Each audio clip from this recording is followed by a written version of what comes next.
नमस्कार, आप देख रहे हैं खबरनामा भारत। अभी हम कुढ़नी विधानसभा में किशनपुर बल्लौर में हैं और यहाँ पर अरविंद कुमार उर्फ सविन जी से हम बातचीत करेंगे। यहाँ के वर्तमान मुखिया है और चुनाव भी आ चुके हैं सर पे, और इस बार के चुनाव में बहुत ही टफ है लोगों के लिए कि किस तरीके, ख़ास तौर पे लॉकडाउन में किस तरीके से मुखिया ने काम किया, इसके ऊपर भी हम बातचीत करेंगे और साथ में जानने की कोशिश करेंगे कि 5 साल के कार्यकाल में इन्होंने किस तरीके से काम किए। सबसे पहले अरविंद जी, मुझे ये जानना है कि जब लॉकडाउन स्टार्टिंग में लगा था तो आपके पंचायत में कितने प्रवासी मजदूर लोग आए थे? लगभग शुरू में तो 50-100 से शुरू हुआ, धीरे धीरे बढ़ते हुए 1200-1300 मजदूर आए और हम कॉन्ट्राइन हुए, स्कूल में कॉन्ट्राइन हुए। उससे पहले हाई स्कूल सब में लोग ब्लॉक स्तर पर कॉन्ट्राइन सेंटर बना, वहाँ कॉन्ट्राइन हुए। वो सब जब भर गया, अंत में सरकार के गाइडलाइन आया कि हम कॉन्ट्राइन किया जाए, तो हम कॉन्ट्राइन हुए। 14 दिन के बाद जो हम कॉन्ट्राइन से निकले तो फिर सरकार के काम गाइडलाइन आया कि इन लोग के मजदूरी दिया जाए, काम दिया जाए। तो मनरेगा के तहत सब लोग को मजदूरी भी दिए, जो काम करने के इच्छुक थे उनको मजदूरी भी दी, काम करने का मौका भी दी। 1200-1300 के आपने करीब बताया, इसमें से कोई लोग पॉजिटिव भी निकले थे?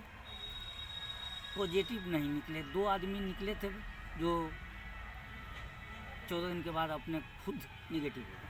खुद नेगेटिव हो गया। काफ़ी परेशानी हुई होगी ख़ास तौर पे अरविंद जी आपके लिए कि 1200-1300 लोगों को मैनेज करना एक पंचायत में, किस तरीके से आपने मैनेज किया? एक महामारी की तरह फैला हुआ था, इस समझ में नहीं आ रहा था कि आज कट गया तो कल क्या होगा। कल का कोई भरोसा नहीं था कि कल क्या होगा। लेकिन चलिए, ऊपर वाले भगवान और अल्लाह ताला का शुक्र था कि सही सलामत हुआ। हमारे पंचायत में कोई भी अप्रिय घटना नहीं घटा, न किसी भी प्रकार का कोई केस निकला। अच्छा, जिससे हम लोग चिंतित। ठीक है। अरविंद जी, एक और बात है, ख़ास तौर पे इस लॉकडाउन में लोग का डर का एक माहौल बना हुआ था। सारे लोग घर में थे, सिर्फ इसमें 2-3 लोग ही दिखाई देते थे। ख़ास तौर पे जो प्रवासी मजदूर आए हैं वो स्कूल में दिखाई देते थे। दूसरा, कभी कभी पुलिस लोग आते थे, और तीसरा लोग जो थे इसमें बढ़ चढ़ के हिस्सा लिया, कदम से कदम मिला के चला, दुख और सुख में साथ दिया, वो थे मुखिया। मुखिया को कहीं ना कहीं आप लोग को भी डर पैदा हुआ होगा? देखिए, डर तो पैदा होना स्वाभाविक बात है, लेकिन अगर हम डरेंगे जिम्मेदारी से अपने और कर्तव्य से, तो फिर हम क्यों ही अपना पद लिए, मुखिया के क्यों चुना? घर के गार्जियन जब डर जाएगा पंचायत का, तो थोड़ा काम होगा। ठीक है, ऐसा नहीं होगा। कितने सारे लोगों में आपने मास्क के सैनिटाइज या साबुन वगैरह का वितरण किया?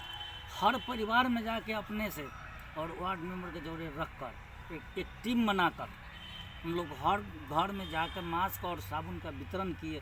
साबुन नहीं मिल रहा था, कहीं से खोज के खरीद के मार्केटिंग करके तो दिए। कहीं ना कहीं आपके जेब से भी पैसा लगा होगा? तो लगा है, लेकिन उसका क्या हिसाब है?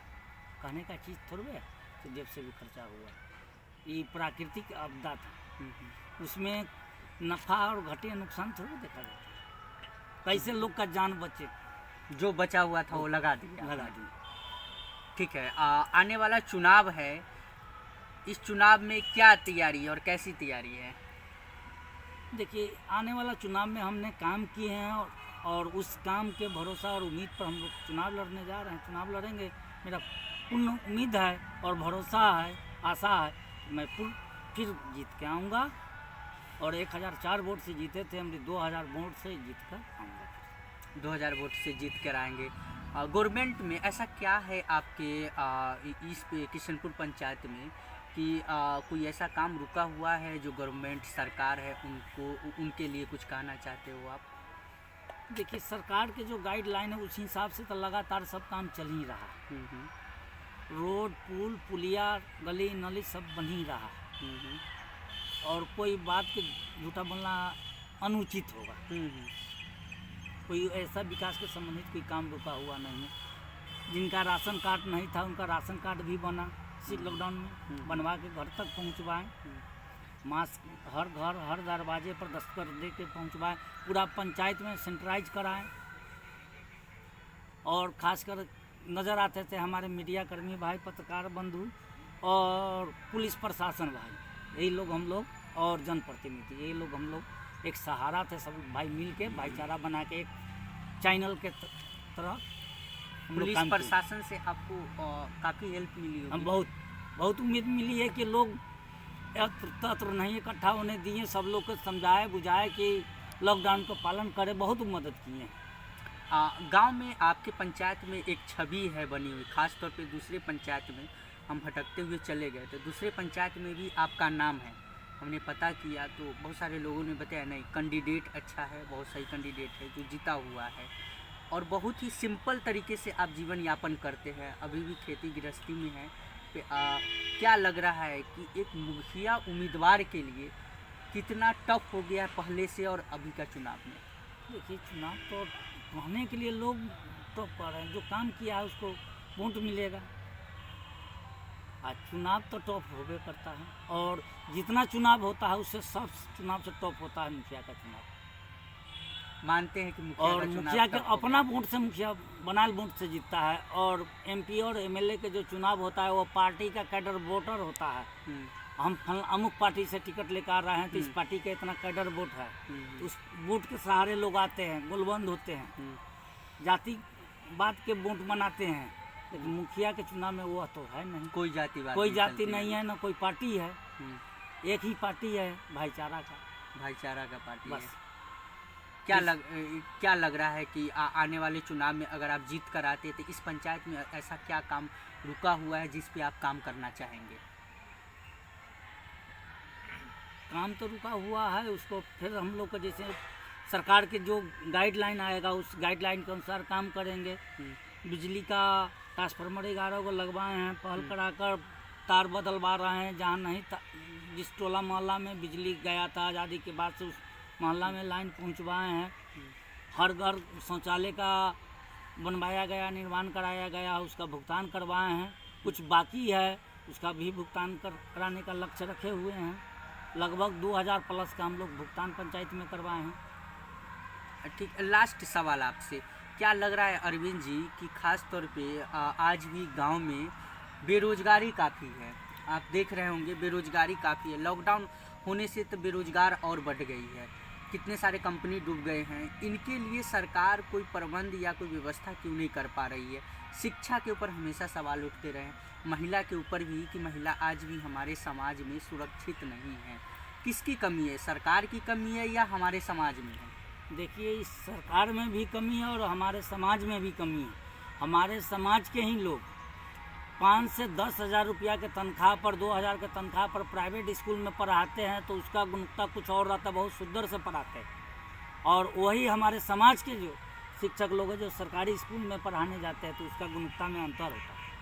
लेकिन लापरवाही कुछ तो है, लेकिन आज न निजी शिक्षाकरण हुआ है, लेकिन हमारे पूर्वज लोग तो वही सरकारी स्कूल के प्रोडक्ट हैं।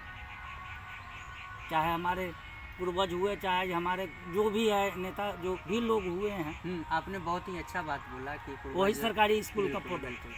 तो ये सिस्टम कहाँ से गड़बड़ा गया हुआ है? कहीं से तो होगा, कहीं ना कहीं सरकार से थोड़ा बहुत चूक हुआ है, जिसके कारण किशनपुर बल्लौर के यहाँ के जितने सारे जनता है, निवासी ये लोग हैं, क्या कहना चाहते इस बार के चुनाव में? लास्ट सवाल है कि जो आने वाला चुनाव है, यहाँ के जितने सारे जनता है उनके लिए कुछ संदेश?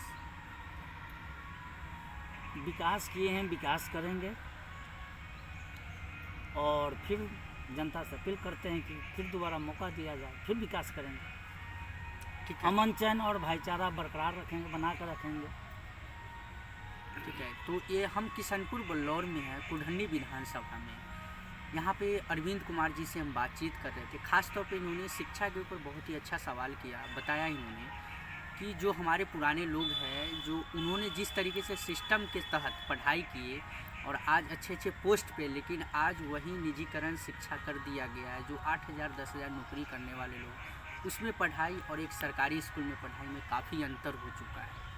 इस पे सरकार को खास तौर पे गौर देनी चाहिए, बात समझने वाली है। और इस बार के आने वाले चुनाव में अब देखते हैं अरविंद कुमार जी कितना काम किए हैं यहाँ के जनता के लिए। ख़ास तौर पे एक जनता में एक इनका नाम है, एक सिंपल साधारण से व्यक्ति है। आने वाले चुनाव में किनकी पार्टी, अरविंद जी कितने वोटों से जीत कर आते हैं और इस बार अगर जीत कर आते हैं तो कितना काम करेंगे, ये भी देखने वाली बात है। कैमरामैन रवि के साथ मैं राजीव।